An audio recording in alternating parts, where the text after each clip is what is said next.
Hello everyone and welcome to Position Specific and welcome back to the Coaching Journey 2, which is with a team at youth development phase, which is under 15s in the US, and they play at grassroots level, and this is obviously week number 2, and what we're going to do in week number 2 is we're going to have a look at our foundation model overview, so give you a bit of an insight into our foundation model and the stuff that we focus on for the younger kids. And then we're going to have a look at session 2 and session 3. So we're still in the phase at the moment of the players being in high school, so we can only train every couple of weeks. So we'll have a look at 2 of the sessions during that period within this coaching journey of week 2. So first of all, we just want to give you a kind of an insight into our foundation model around developing the individual.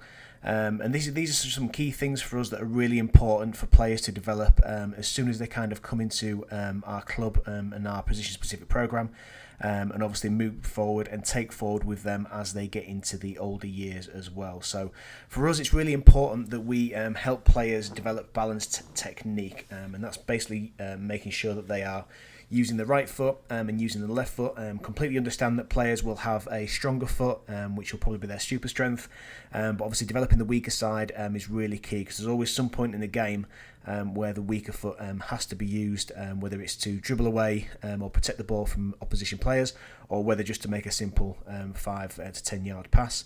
And obviously we understand that your weaker foot's not going to be a super strength, but obviously we want you to be able to use it as much as possible.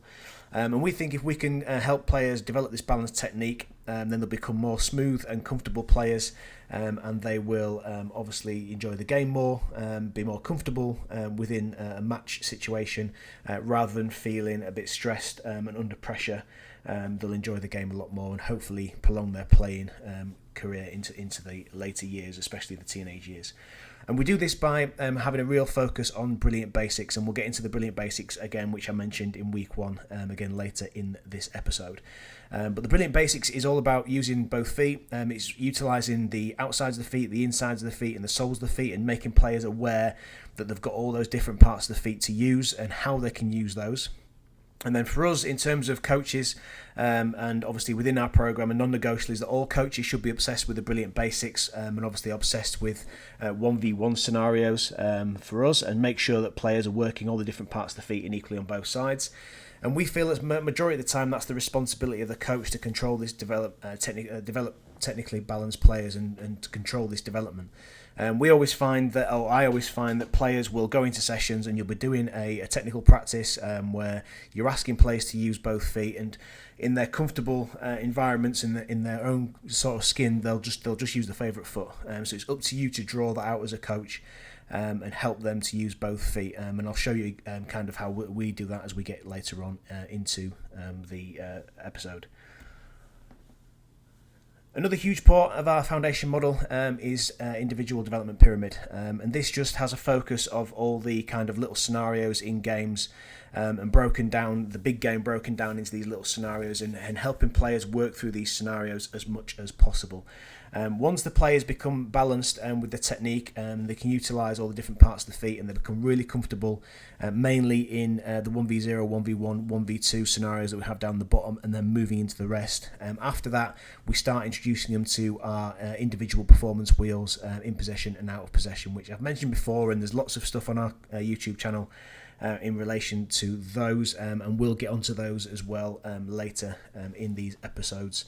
But this is really important for us right now, and helping players build up in these scenarios. And our rationale for this is that these scenarios happen all over the pitch. So the 1v0, 1v1 and 1v2 scenarios happen most in games and happen all over the pitch. But then obviously there's lots of 2v1, 1v2, 2v2 scenarios, 3v2, 2v3, 3v3, and 4v3, 3v4 and 4v4 as well. So it's really important that we put players in those scenarios and help players understand where those scenarios might happen in a game.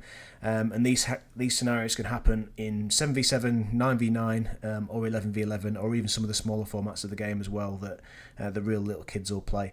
And it's important that players not only understand how to negotiate and how to navigate those situations, but they also understand where they happen in the game on the pitch as well. And that's a big part of our foundation model. And all of our practices relate to those situations and where they might happen on a pitch in a format of the game.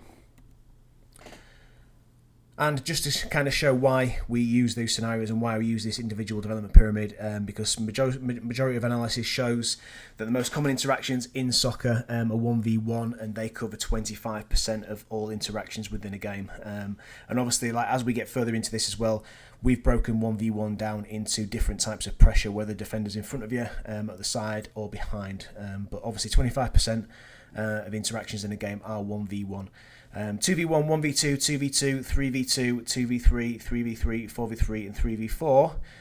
Obviously they make up the rest of the kind of the 90% total with that 1v1.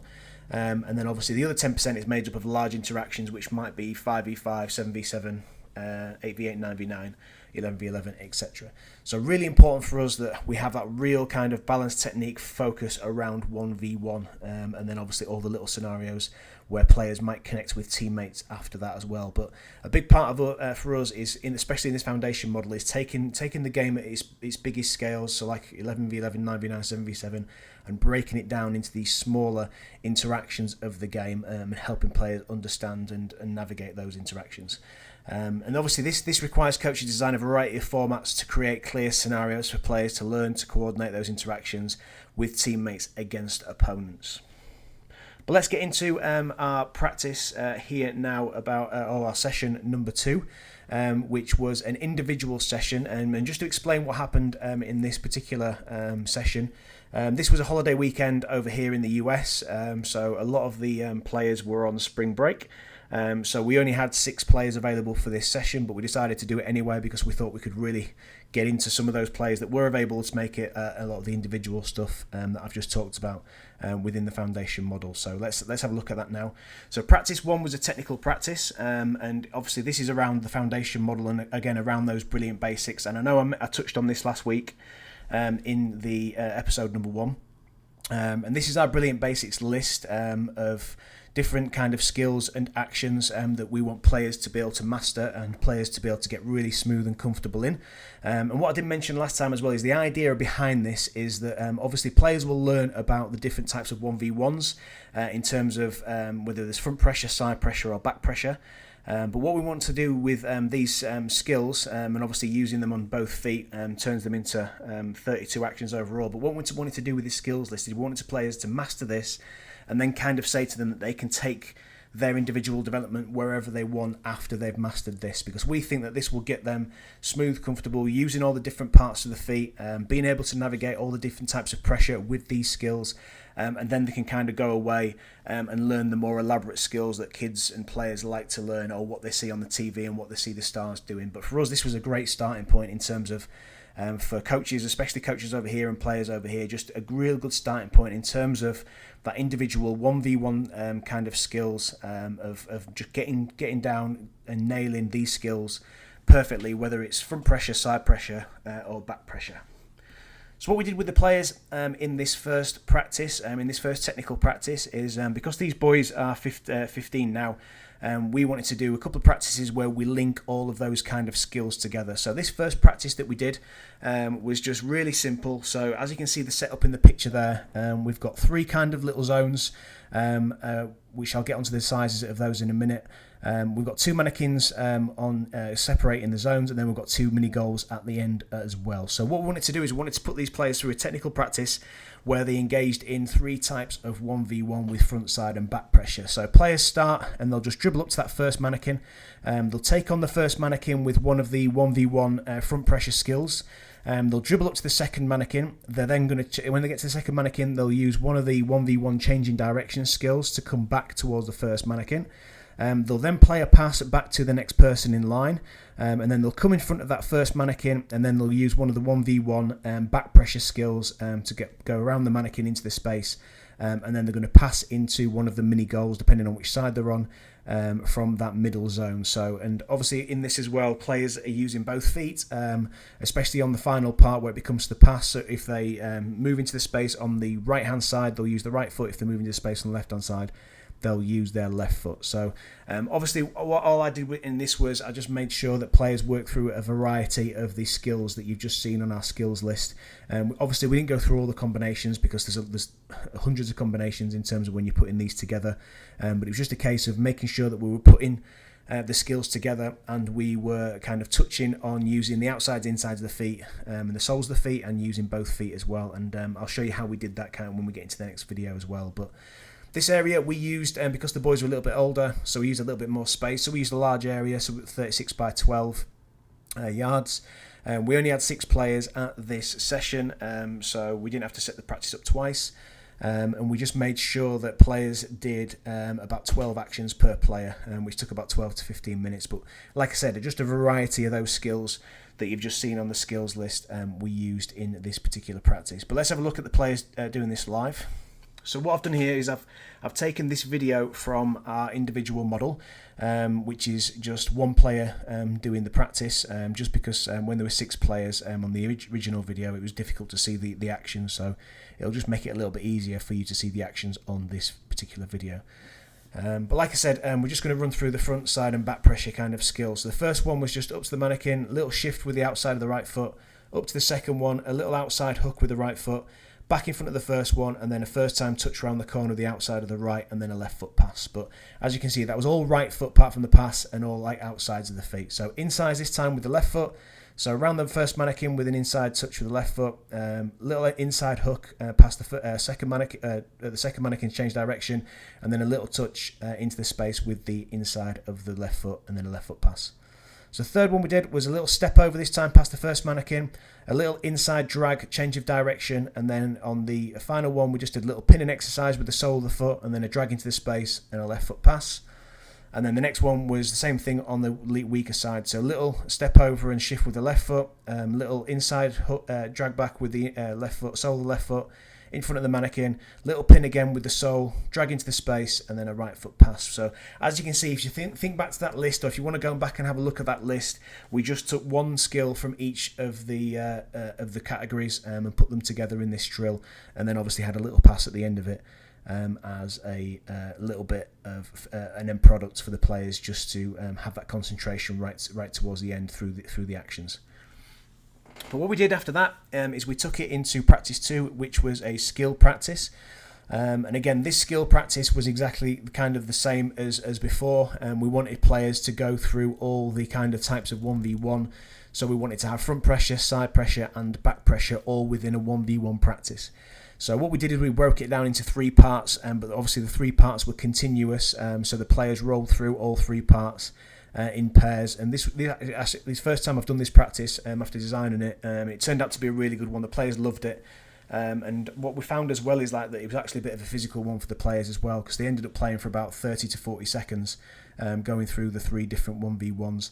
And then obviously because there were 6 players, 3 pairs rotating, it just made it a real good little physical practice for the players as well. But the idea was that in part 1, so the front pressure, so the player who is obviously the attacking player plays into the defender, receives a little bounce pass back, and then takes the defender on 1v1 with the defender in front, and obviously they're trying to cross that dotted line and scoring the mini goals at the end of the practice. Obviously if the defender wins the ball, they play the opposite way and scoring the mini goals that the attacking player starts in between. So once that's finished, the 2 players will run to the opposite end of the area, and they'll start side by side with the ball. So the same attacking player is the attacking player for all 3 parts. So in part 2, this is side pressure now, so they'll start side by side, and then the attacking player can dribble out and obviously can change direction, or they can just run straight and try and score in the goal. But obviously that changing of directions there for the players if they need it. And then part 3 is obviously back pressure. So then the players and the attacking player again will start in front of the defender, receive a pass off the coach or the next player in line, and then they've got to try and navigate the way around the defender and score in the 2 mini goals that they started the practice in as well. So like I said, at any point in that, if the defender wins possession, they can just go and score in the goals opposite, the opposite way to the attacker is playing. So, and again, area size, we used a quite a large area size in this. I think we used the medium area size, which was 30 yards long by 22 wide. Again, we had 6 players in this practice, and we played 6 games of 30 seconds, well 30 to 40 seconds per game. So each pair went through this twice, which took about 12 to 15 minutes. But let's have a look at the players doing this for real. And again, this turned out to be a real good one for physical outcomes as well. So as you'll see here, so the first one, front pressure. So the player's just going to try and take the defender on, and obviously scoring the mini goals at the end. Obviously fails to do that in this particular one. Then they'll just run to the ball and obviously start side by side. I said to the players, no faking or feinting here. Obviously, just make sure that as soon as you have your first touch, it's live. So obviously that player just decided to go full sprint and scoring the goal. And then a real good example of a little outside of the foot touch past the defender in the back pressure one as well. But another good example here. So first one, front pressure. So obviously with the defender in front, using those different kind of skills like little shift with the inside of the right foot there to move past him. Onto the side pressure. So again, a little couple of feints, little change of direction with the outside of the foot, and then obviously scores in the goal at the end. And then obviously coming into back pressure as well here. This particular player just decides to pin, get control of the ball with the sole of the foot, and then try and navigate his way around into the space and then scoring the goal as well. So as you can see, it's just a real good practice, skill practice to kind of put together with the technical one we've just done. And obviously players are working through the 3 different types of 1v1 here, which is great for their learning and kind of great for their development as well. So as you can see here, just finishing off with the side pressure here, a little good change of direction, look outside of the hook, gives himself a little bit of space in between, which gets him back in that front pressure. Obviously defender does well to nick it and go and score, and then finally they'll come back into the back pressure again. As I said, these boys now have been working for 2 years on these brilliant basics and these types of different 1v1s, so they're accustomed to them now and getting to quite a good level for the level that they play at within these skills. And finally, obviously, because we only had 6 players, we just took all that into a little bit of a skill game, which is just a little bit of fun for the players. Like, I'm a big fan of having, obviously, like parts of your session, whether it's at the start or whether it's the end, where players actually either get to play in a game for fun, or if they get to just do a little bit of something for fun. Just to keep them engaged, that sort of thing. So we just had a little skill practice, a little 2v2, combining to shoot, and then obviously into a couple of 2v2s across the penalty area as well. So the idea here is that players are in pairs. Obviously, this worked out perfect for us because we had 6 players, so we had 3 pairs. So as you can see here, the 2 white players at the bottom of the screen. So the first player is just going to dribble up to the mannequin, just going to shift it past the mannequin into the space, and then shoot on goal. He'll then spin round and combine with his teammate, who will pass him the ball and he'll lay it off, and then he'll come and shoot on goal, and then they'll go and engage in 2 1v1s. So the first one they'll engage is from 2v2s. So they'll engage from the one from the left into the little mini goals, and then as soon as that's done, they'll engage in a 2v2 from the team on the right into the goals in the opposite end, and then obviously the teams will rotate round and the practice will continue. So what we did here is we just added a little bit of competition for the players. So as you can see, there's 2 mannequins in the goal, about 2 yards away from either post. And what we said to the players was that they can score 2 points if they score in between the mannequin and the post. So obviously looking to place the ball into the corners, which is the most difficult for the goalkeepers. They get 1 point if they score in between the 2 mannequins and hit the target, and they get 0 points if obviously they miss the goal. Then they can then win 1 point per 2v2 game that they win. So if they score 2 goals in the corners, they get 4 points, and then they can get there's possible 2 points from the 2v2s that they're going to play. So there's a possible 6 points on show. And we just played like 4-minute rounds, and just obviously the team who won, who got the most points, obviously won the game. So we use an area size of 36 by 44. So the 36 is effectively 2 18-yard boxes, but obviously the players will move into that second 18-yard box, and they'll be shooting in and around the edge of the penalty area for the first part, and then we just use the penalty area for the 2v2s. I actually made it slightly smaller than what it says in here, so we probably used a 36 kind of width of area size for the 2v2s, but it was plenty big enough for the players. We had 6 players, obviously 3 pairs, and we played 4-minute rounds, and we went through it a couple of times, so it lasted about just over, well, between 10 and 15 minutes. But again, the players loved it. And you can see here exactly what we were kind of going for in terms of practice 3. So the players, a little dribble up to the mannequin, shift past the mannequin, and obviously shooting on goal. And then a little combination with the teammates. That would have been 1 point. A little combination with the teammate here, which is a good little finish. Obviously just hits the mannequin, so no points for that. Then they engage in the first 2v2, going from left to right, and against the green team here. And if they can nick the ball and go and score, then they'd have been able to get another point. And then they'll engage in a 2v2 from right to left.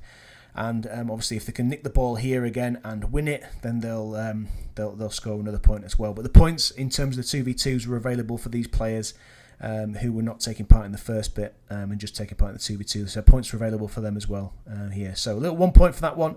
A little layoff, and then obviously another shot on goal, which you get no points for that one, and then obviously engaged in the 2v2s. But it's a real good, like I said, it's a good little exercise for the players, that like lots of fun, and obviously still get those transition moments in it as well, from having the shots on goal to engaging in the 2v2, and then as soon as that one's finished, spinning him round and engaging in the next one as well. So as I said, it's just a real good little practice for the players, and a lot of fun for them, still having those transitional moments where they've got to react really quickly and get themselves organised, whether they're attacking or defending. Okay, so let's have a look at session 3, which we decided to go for an attacking organisation session with a focus on playing out, and I'll get into the game model in a second and talk you through that. One of the things that we had an issue with in this session was we only had an hour with the players, and we only had a half of a full-size pitch, and that's just because obviously in this spring season there's lots of games going on, and we have one AstroTurf pitch for lots of teams to use. So we were on really early in the morning. I think the session was at 8 a.m.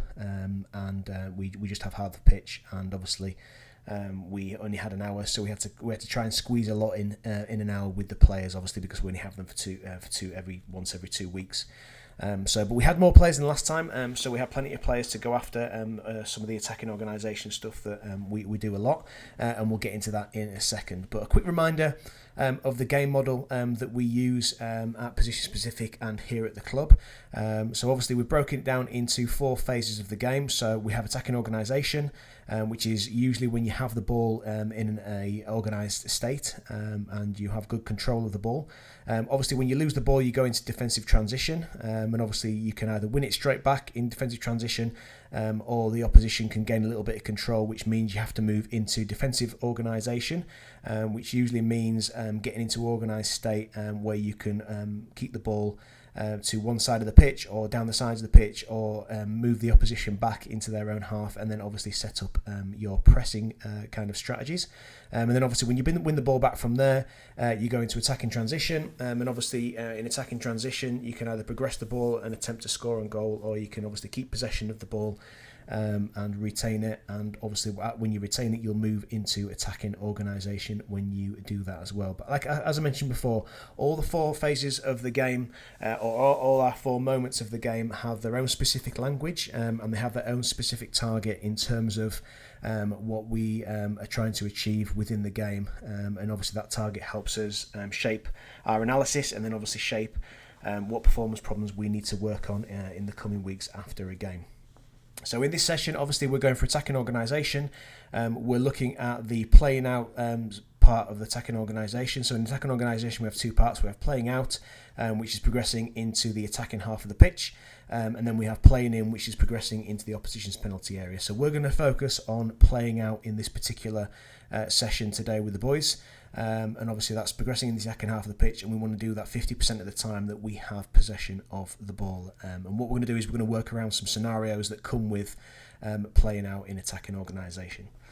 But firstly, just want to give you a little bit of an insight into what attacking organisation means to us. So our mentality is to play out or to pull out. So when we play out, we will look to move the ball through 6 key actions to play through, or 4 key actions to play around the opposition. And then when we pull out, we'll look to move the ball beyond the opposition, or go a little bit more direct with 6 key actions over the opposition with quality. Our focus is to always try and create a +2 by using system shift, which we have 4 shifts for, or a system change, which is obviously the 10 systems that we use as well. And we'll get onto a little bit of that later in the coaching journey. Some of this, especially some of the system change stuff around the 10 systems, we'll talk about that in later episodes. And obviously our objective is to move the ball into the attacking half in a controlled state, whether that's with a pass or a dribble, and then obviously we want to move that into the opposition's penalty area, on obviously getting into the playing in part of it as well. And obviously our target is 50% of the time of playing out. We want to cross that halfway line in that controlled state. So the language we use around attacking organisation is we have shape, so 3 to 5 seconds to get into the correct shape and create that plus to control possession of the ball. And I'll get into a couple of scenarios where it'll make that +2 kind of a little bit more clearer for you. We then have support, so supporting angles, using movements beyond, beside and below the opposition to win the space against individual marks or opposition units. And then we have supply, which is looking for opportunities to play through, around or beyond the opposition at speed and with quality, which is what I mentioned in the first part of our mentality. So in this particular session, we had 2 parts to it because we only had an hour. So the first part in practice 1 is a session that I pulled from our youth model, in possession. And it's a technical practice. So obviously within our youth model in possession, we focus on scan, move, receive, release. As the 4 actions that we focus on. But in this particular practice, we were going to focus on some releasing skills, and it's a bit double-barreled this, because obviously when we're working on the releasing skills, we were going to work on the individual movements that we use as well. So this practice is broken into 3 parts. Now the practice that you're going to see here is very similar to the practice that we actually ended up running, but I just had to adapt it a little bit because of the number of players that we had on the day, and obviously the space that we had as well. But I'll get into that when we show you exactly how it works kind of live. But the 3 parts, so we're all about the first part working around slide passes. So we call slide passes the passes that you slide into space for a teammate or a player to run onto. And obviously with slide passes, we're going to work on the individual movement we use of beyond. So we have 3 individual movements. We have beyond, beside and below, which I've just mentioned on the previous slide. But when working slide passes, we use the beyond movement because obviously players are going to move beyond the opposition into the space and receive that slide pass. Part 2 is going to be around punch passes. So this time the movement's going to be beside. So the movement's going to be beside the mannequin. And then obviously the players are going to punch passes into a player's feet. So obviously the difference between a punch and a slide pass is when you're playing into a player's feet, you can punch it. When you're playing into the space, you've got to slide it and take care of the weight. But as you can see here in the video, I'm just going to slide away from the mannequin and then obviously receive that punch pass into the feet. And obviously we'll talk to the players about the open body shape and back foot receiving the ball in this particular practice. And then part 3 for us was going to be another punch pass, and we were going to work around the below movement of the individual movements as well, rather than what's happening here in this part 3 of driven passes. So like I said, we slightly adapted this practice just for the number of players that we had, because we wanted to set it up twice. But let's have a look at the players doing this for real. And I'm going to show you all 3 parts of it. And like I said before, so we're talking about individual movements and obviously those releasing passes. So part 1, we had obviously beyond movement and slide passes. So as you can see here, so we just set the practice up. I think it was about, I think the distances were about 20 yards or 25 yards by 12 yards in terms of the width. And we just had a little horizontal pass across, and then obviously a diagonal slide pass through the 2 mannequins for the players. And as you can see here, the players just working through that little step and then movement beyond the mannequins to receive that slide pass in the space. And then obviously they just finished on the mini goal as well, as you can see here. So part 2, so this is the beside movement now with punch passes. So same setup, little pass across, little bit of movement beside the mannequin, receiving with an open body back foot, and then obviously firing into the mini goal. And as you'll see here, we're just talking to players here about a little step and then obviously a quick back pedal, and getting players used to back pedaling and sidestepping, and not just running all the time, and making sure that the movement is constantly obviously running forward, moving side to side, and then obviously back pedaling as well. But again, you'll just see the players here just sliding away from the mannequin, receiving with an open body back foot, and then obviously firing a little pass into the mini goals. But again, just a good little exercise for players to slide away from the opposition, and obviously receive the ball, which is what they'll do in the playing out part of the session that's coming up next. And then finally, we moved on to the final movement, which was below the opposition. So effectively, this is coming towards the ball and moving towards the ball to receive it. And again, it was a very similar setup in terms of going a little horizontal pass across. And then obviously the players are going to come below the mannequin. They're going to receive a punch pass. Again, open body, as you'll see here, open body, back foot, drive at the mannequin, and they can shift it inside the mannequin, outside the mannequin, and again, it's a pass into a mini goal. One of the things we talked about to the players here was obviously the timing of your movement is obviously down to the players. We can put you in these scenarios, but the timing of the movement has to come down to the players. So with this particular movement, you always have to move a little bit earlier, just to give you that space away from the defender, so it gives you enough space to win to obviously pick the ball up and then drive at the defender. Beyond movement, obviously, can be a little step and beyond as the player's about to pass it. A punch pass in terms of receiving beside, again, very similar to the beyond movement, so it can just be a little step and go and obviously receive it. With a below movement, obviously it's a little step and then come below, but with the below movement, the time is slightly different, so you might have to set off a little bit earlier. So as the pass is on the way to the player who's going to play you the pass, you might have to move a little bit earlier just to create that distance. As you'll see here, this particular player that's going, he'll just move a little bit earlier, receive the ball, and then be able to drive at the mannequin. But just a really good little simple practice in terms of players obviously getting used to slide and punch passes and those individual movements of beyond, beside and below, especially for what we're about to go into in terms of attacking organisation and the playing out. Okay, and the final part of the session was into the attacking organisation and playing out in this practice too. And what I'm going to do first, I'm just going to run through the scenarios that we were going to focus on within this practice. And then we'll go through and have a look at how the players did with these scenarios in the video. What I didn't mention before is we're actually using a VO camera to film these practices. And I don't know if any of you are familiar with VO cameras, but they're great for filming the games. But when it comes to filming training sessions, they can be a little bit difficult and a little bit volatile, just the way they work. So that's why a little bit of the footage is here and there throughout these coaching journeys. And especially in this next bit we're going to go into as well here. So, attacking organisation, playing out scenarios. Now, as I mentioned before, we at Position Pacific, we like to take the big part of the game and break it down into the smaller elements of the game. So these were the scenarios that we wanted to work on within this playing out practice.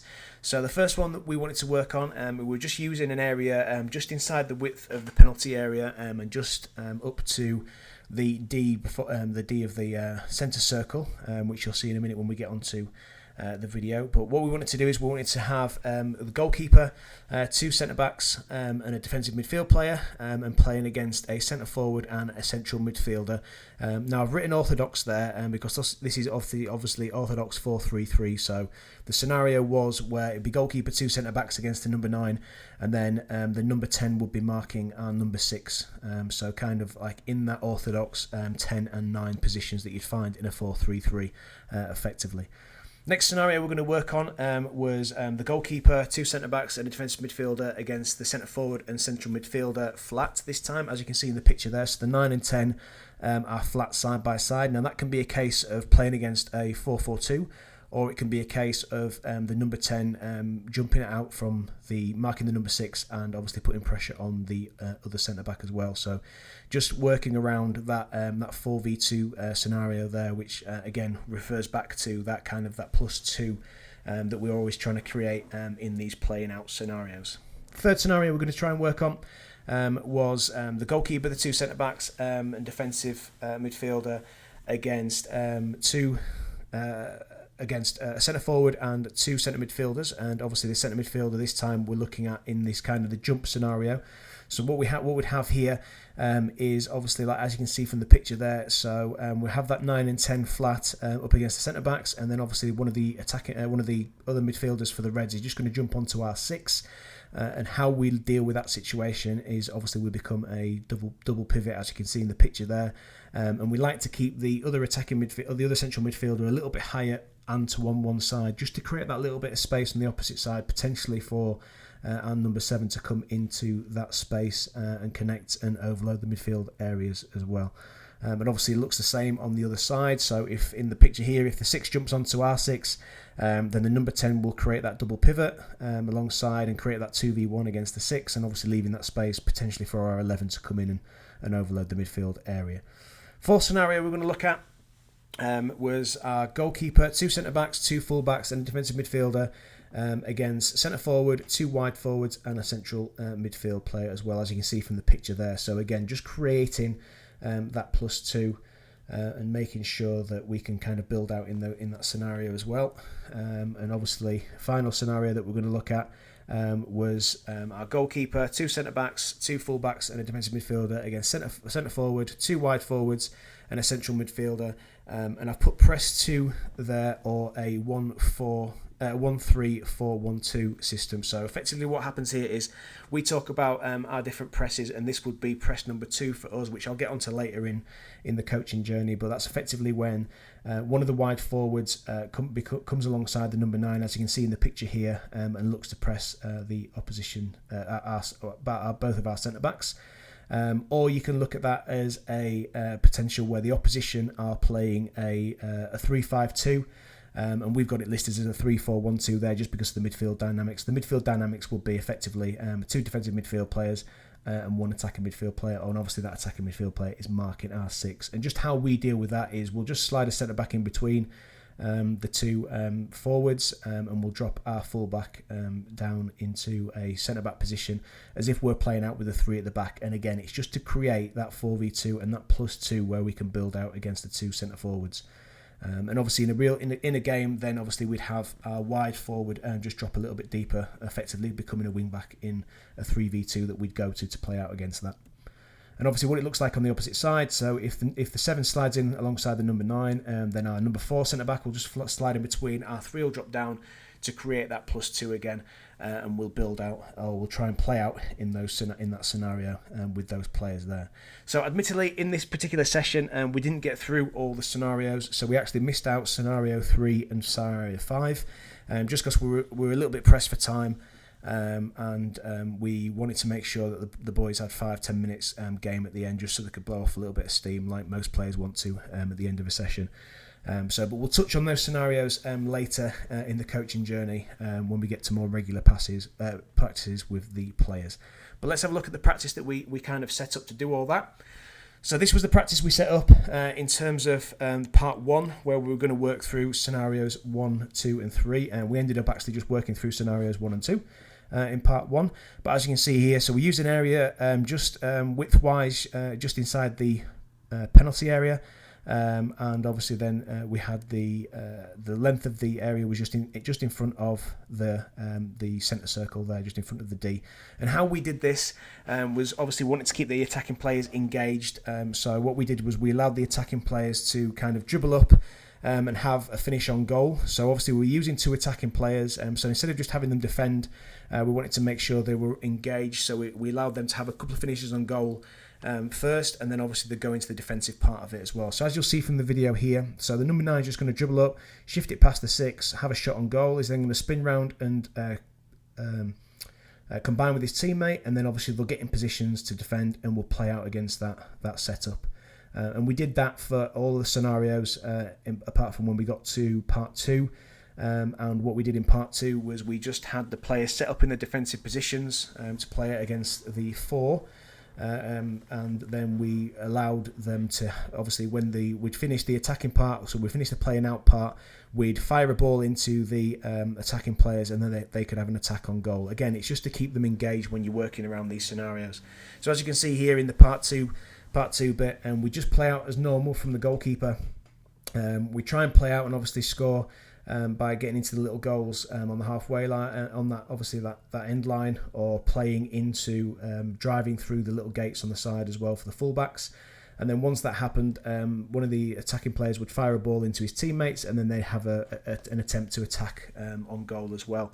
And again, just little things just to keep them engaged, so they're just not constantly defending in these playing out scenarios, because I'm sure a lot of you are well aware it can be really difficult at times to work on these kind of overload situations, especially for the defending players, the pressing players, because of obviously that +1, +2, it can be really difficult for them to win the ball back. So we like to kind of like do these little things. And if you've got any ideas of how you can do different things to what we're doing here, then please stick them in the comments and let us know. We're always interested in to find out different little solutions for this. But we always want to keep them engaged, and I find that keeps them engaged a lot. If you allow them to have a little bit of a finish at first, or if you then allow them to have an attack once the playing out scenario has been played, then obviously they can have a go on goal. Obviously, anywhere in this they win possession, they'll obviously go and attack on goal anyway. But obviously, like I mentioned before, sometimes if your team's half decent at playing out, which these boys are getting to a good level now here for their level, then it can be difficult for the defenders. So just keeping them engaged with that type of thing just helps us out.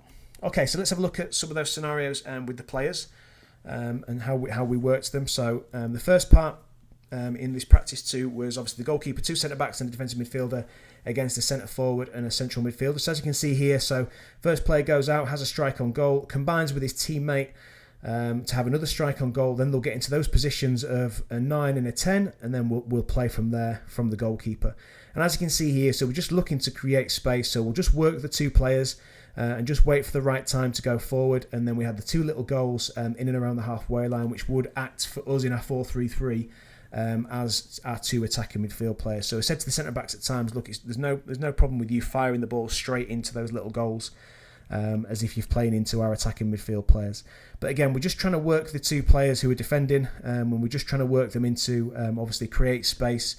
So shift the ball to one side, getting the defenders to shift across the pitch, and then obviously shifting the ball across the other side of the pitch. In this scenario, obviously brilliant from the centre back who took on one of the forwards and then obviously found our defensive midfield player in the space. And we always try and get our defensive midfielder to slide the opposite direction to the ball, where the centre backs are, and I'll show you here in a second. So whichever centre back gets on the ball, which you'll see here, our defensive midfielder will just slide on the opposite diagonal, and that's just one to create a passing line or a dribbling line forward like our player is there.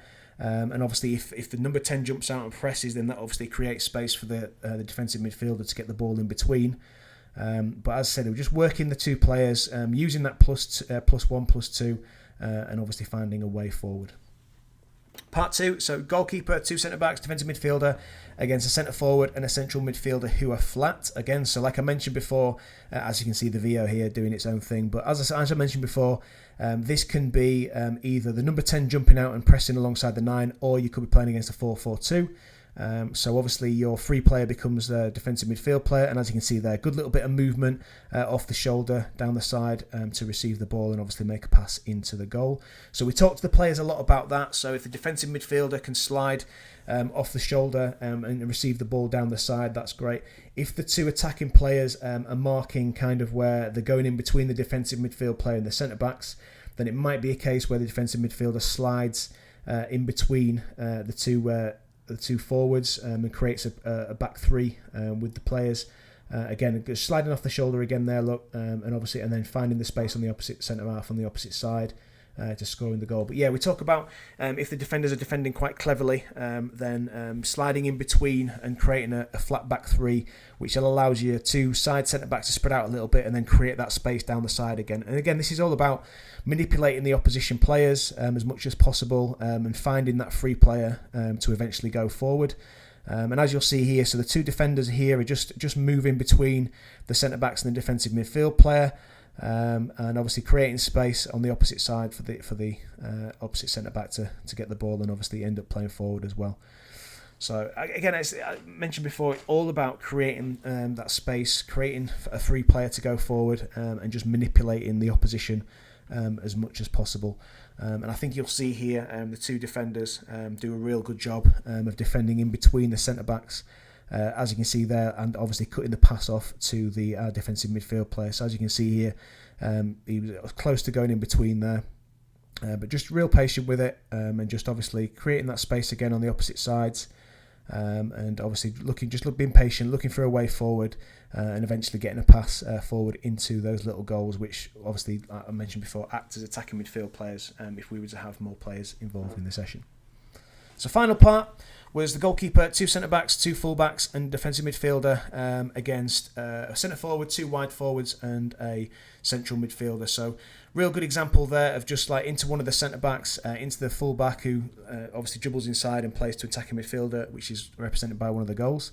Good little example here of one of our centre-backs using our link passes, which I'll get to later in the coaching journey. But again, just being able to manipulate the players, create space so we could go back to the goalkeeper, and then really good from the full-back who comes on the inside of the wide forward to obviously create that chance to go forward and hopefully cross the halfway line.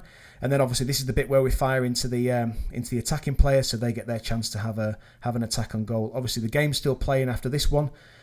So we'll just continue the game as if it's a restart again, or we've gained possession, attacking transition. And again, good from the centre back there. He just received it and just again broke lines and played into those attacking midfielders represented by the goals.